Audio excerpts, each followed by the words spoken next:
Over this past year, I've become increasingly more anxious about being in crowded or busy spaces.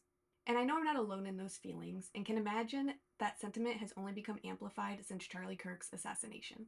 At the same time, I want to and have been trying to meet new people.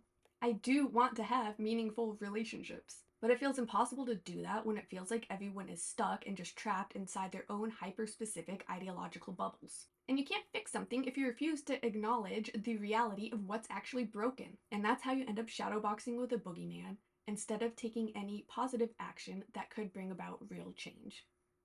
And this is something I've seen across the ideological spectrum. It's not something that's just isolated to one group. It's not just a left or a right problem. And I hate Hassan Piker and spend time criticizing him because his rhetoric harms those he claims to care about while adding additional strain to an already divided country. Hassan is always pushing the limits with what he can get away with saying. The consequences he has faced have been nothing more than a performative slap on the wrist by Twitch, only carried out by them as an attempt to hide Dan Clancy's favoritism. And now over time, the silence on Hassan Piker from creators that I used to enjoy watching did start to annoy me. The ones who had previously collaborated with Hassan. The ones whose online presence leaned into calling out people in the wrong. But when that person in the wrong is on the left, when the person who has done wrong is Hassan Piker, crickets.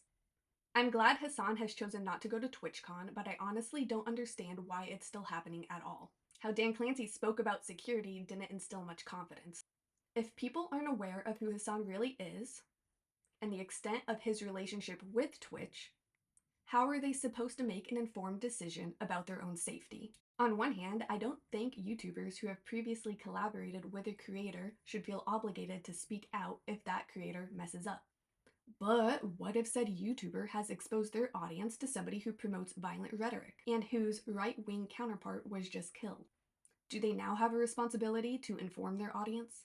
Are they just being willfully ignorant? I don't know what the answer is, but I can say there have been quite a few YouTubers who I've stopped watching since all of this has started. But yeah, that's all I got for now. See ya.